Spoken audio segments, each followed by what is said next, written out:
Baik, selamat siang. Assalamualaikum warahmatullahi wabarakatuh. Perkenalkan, nama saya Mardhanu Eko Prasetyo, mahasiswa PPG tahap 3. Terima kasih pada kesempatan siang hari ini.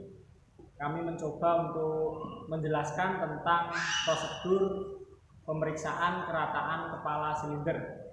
Jadi yang sudah saya kondisikan di atas meja kerja ini ada beberapa komponen yang ada di kepala silinder dan kepala silinder. Prosesnya sudah kami lakukan di awal, proses pembongkaran dari mesin, dari blok silinder kita angkat. Kelengkapan-kelengkapan yang menempel di kepala silinder juga sudah kami kondisikan, semuanya kami lepas dan kami sisihkan secara berurutan karena memang ketentuan prosesnya seperti itu. Baik, selanjutnya adalah yang perlu kami siapkan sebelum melakukan pengukuran kerataan kepala silinder. Yang pertama adalah alat-alat yang akan kami gunakan untuk pengukuran kerataan kepala silinder. Yang pertama adalah ada straight edge untuk mengukur kerataan kepala silinder. Terus berikutnya berpasangan dengan filler gauge dengan ketentuan ukuran yang sudah diizinkan nanti.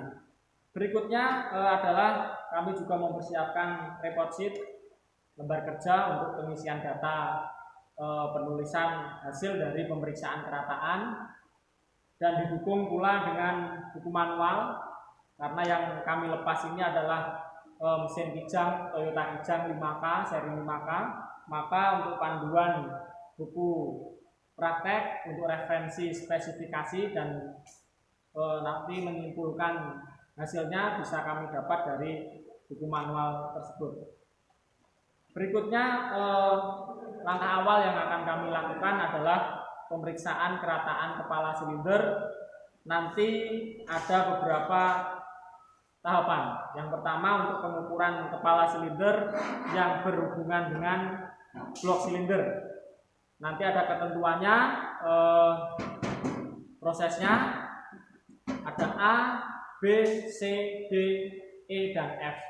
Untuk yang bersentuhan dengan blok silinder, nanti kita ada 4 langkah pengukuran. Yang pertama A, sisi A sesuai dengan buku manual yang ada di sini. Sisi A nanti kita lakukan seperti ini, sisi A, terus berikutnya sama persis dengan buku manual, lalu sisi B, berikutnya C, dan yang terakhir D. Itu untuk sisi yang bersinggungan dengan blok silinder. Terus berikutnya yang kedua adalah sisi yang berhubungan dengan manifold, baik itu exhaust manifold ataupun intake manifold. Nanti ada 2 pengukuran, sisi E dan sisi F. Untuk berikutnya coba tahap awal yang kami lakukan adalah pengukuran kerataan kepala silinder.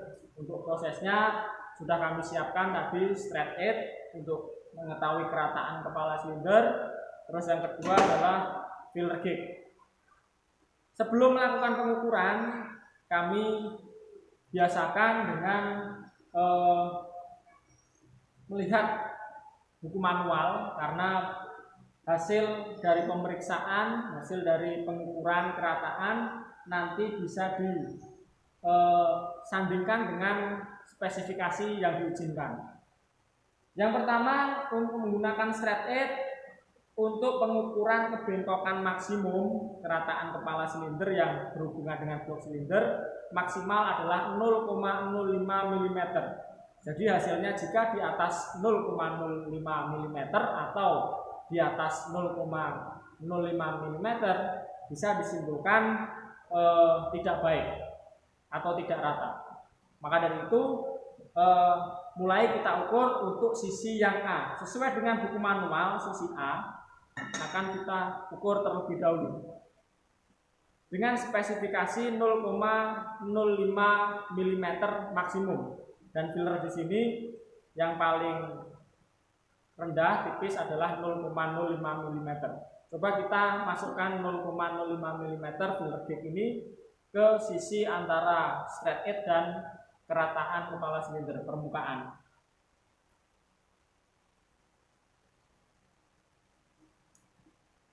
Ya, masuk ini 0,05. Sisi bagian ujung 0,05 ini bisa masuk.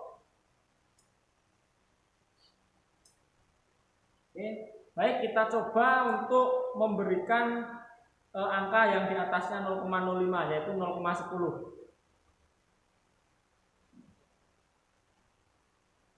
Nah, ternyata sisi yang 0,05 tadi masuk dan coba saya berikan angka di atasnya ternyata tidak masuk. Berarti hasil pengukuran untuk sisi A hasilnya adalah 0,05 mm. Kami tulis di report sheet. Baik, sisi A sudah kita periksa, selanjutnya sisi B. Oke, berikutnya pengukuran yang sisi B.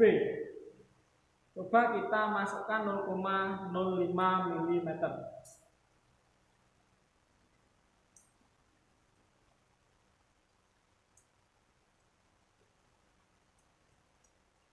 Oke, baik. Jadi 0,05 mm coba kami masukkan antara straight dan permukaan kerataan kepala silinder. Ternyata hasilnya tidak melebihi 0,05 meter, 0,05 mm. Jadi kami tulis hasilnya di bawah 0,05 mm. Baik, itu sisi B. Berikutnya sisi C. Coba kita periksa, masih sama dengan ukuran 0,05 mm. Kita coba masukkan.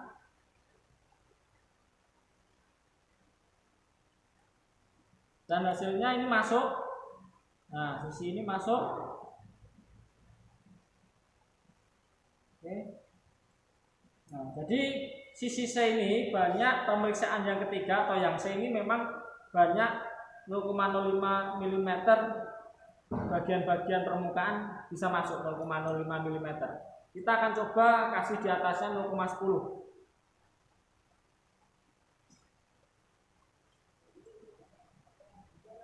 Oke, 0,10 ternyata tidak bisa masuk. Berarti pengukuran kita hasilnya adalah 0,05 mm. Kita tulis di report sheet untuk sisi C 0,05 mm. Oke, baik.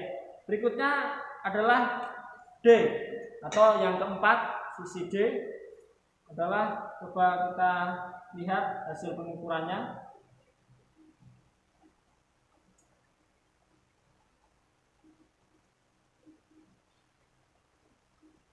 Oke, untuk D, filler yang saya masukkan 0,05, tidak ada yang masuk, tidak ada celah. Berarti hasil pengukuran adalah di bawah 0,05 mm. Kita tulis di report sheet.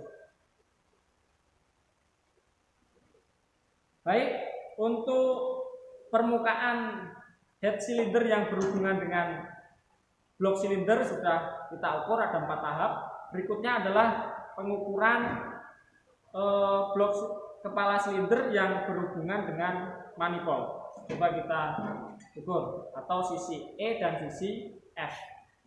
Sesuai dengan buku, untuk sisi E kita coba ukur, dan ini spesifikasinya berbeda dengan permukaan kepala silinder yang berhubungan dengan blok silinder. Untuk yang berhubungan dengan manifold ini spesifikasinya maksimum adalah 0,10 mm. Coba kita pilih filler gauge 0,10 mm, coba kita masukkan di ini.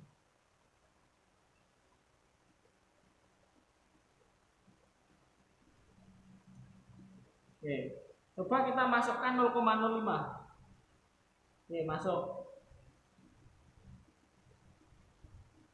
Baik, hasil pemeriksaan adalah sisi E adalah 0,05 mm. Kita tulis di report sheet 0,05 mm. Untuk spesifikasi maksimum 0,10. Jadi bisa dikatakan masih baik karena maksimal untuk pemeriksaan kerataan ini 0,10. Berikutnya yang terakhir adalah sisi F. Sisi F coba kita memeriksa.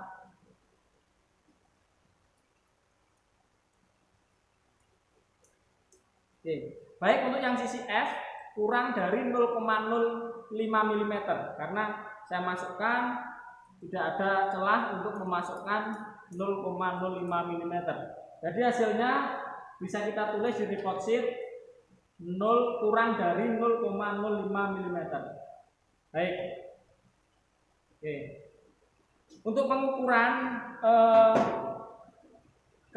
kerataan kepala silinder sudah kita lalui tahapan mulai dari A sampai dengan F, baik yang berhubungan dengan blok silinder dan yang berhubungan dengan intake manifold. Coba kita analisa hasil dari pemeriksaan kerataan kepala silinder. Bisa disimpulkan untuk sisi yang berhubungan dengan blok silinder, bisa kita simpulkan sisi A, B, C, dan D itu hasilnya baik karena tidak melebihi dari spesifikasi yang diizinkan, yaitu 0,05 mm. Berarti untuk blok kepala silinder yang berhubungan dengan blok silinder ini masih bisa dikatakan baik karena tidak melebihi dari spesifikasi yang diizinkan. Terus berikutnya yang sisi berhubungan dengan intake manifold, kesimpulannya juga masih baik karena hasil pemeriksaan tidak melebihi dari 0,10 mm. Untuk sisi E tadi 0,05 dan yang sisi F tadi kurang dari 0,05. Jadi itu untuk pemeriksaan kerataan kepala silinder yang mungkin bisa saya jelaskan. Untuk kurang lebihnya nanti mohon maaf, nanti mungkin ada referensi-referensi atau ada kekurangan mungkin bisa ditambahi prosesnya atau kurang jelas nanti bisa kita tambahi.